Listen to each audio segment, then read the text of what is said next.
Genesis chapter 34. The rape of Dinah. Dinah, the daughter whom Leah had borne to Jacob, went out to visit some of the women of the land. When Shechem, son of Hamor the Hivite, the leader of the region, saw her, he seized her and lay with her by force. He was strongly attracted to Dinah, daughter of Jacob, and was in love with the young woman. So he spoke affectionately to her. Shechem said to his father Hamor, "Get me this young woman for a wife." Meanwhile, Jacob heard that Shechem had defiled his daughter Dinah. But since his sons were out in the field with his livestock, Jacob kept quiet until they came home. Now Hamor, the father of Shechem, went out to discuss the matter with Jacob. Just as Jacob's sons were coming in from the field, when they heard the news, the men were indignant and extremely angry. Shechem had committed an outrage in Israel. By lying with Jacob's daughter, such a thing is not done. Hamor appealed to them, saying, "My son Shechem has his heart set on your daughter. Please give her to him as a wife. Intermarry with us, give your daughters to us, and take our daughters for yourselves. Thus you can live among us. The land is open before you. Settle and move about freely in it and acquire holdings here." Then Shechem appealed to Dinah's father and brothers. "Do me this favor, and whatever you ask from me, I will give. No matter how high you set the bridal price and gift, I will give you whatever you ask from me. Only give me the young woman as a wife." Revenge of Jacob's sons.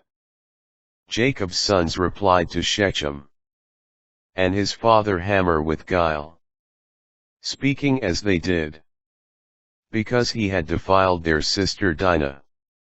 They said to them, "We are not able to do this thing, to give our sister to an uncircumcised man, for that would be a disgrace for us. Only on this condition will we agree to that you become like us, by having every male among you circumcised. Then we will give you our daughters, and take your daughters in marriage. We will settle among you and become one people. But if you do not listen to us and be circumcised, we will take our daughter and go." Their proposal pleased Hamor and his son Shechem. The young man lost no time in acting on the proposal, since he wanted Jacob's daughter. Now he was more highly regarded than anyone else in his father's house. So Hamor and his son Shechem went to the gate of their city and said to the men of their city, "These men are friendly toward us. Let them settle in the land and move about in it freely. There is ample room in the land for them. We can take their daughters in marriage, and give our daughters to them.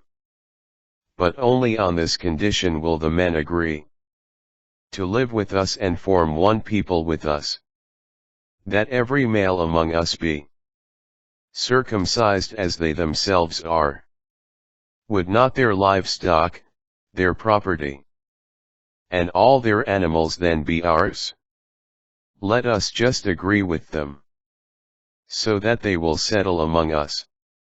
All who went out of the gate of the city listened to Hamor and his son Shechem, and all the males. All those who went out of the gate of the city were circumcised. On the third day, while they were still in pain, two of Jacob's sons, Simeon and Levi, brothers of Dinah, each took his sword, advanced against the unsuspecting city, and massacred all the males. After they had killed Hamor and his son Shechem with the sword.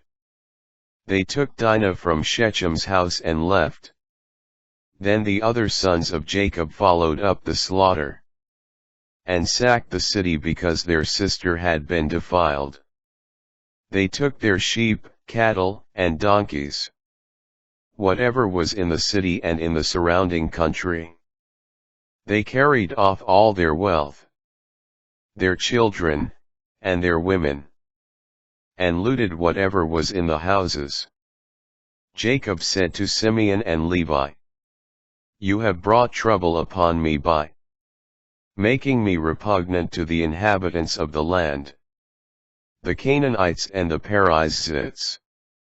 I have so few men that, if these people unite against me and attack me, I and my household will be wiped out."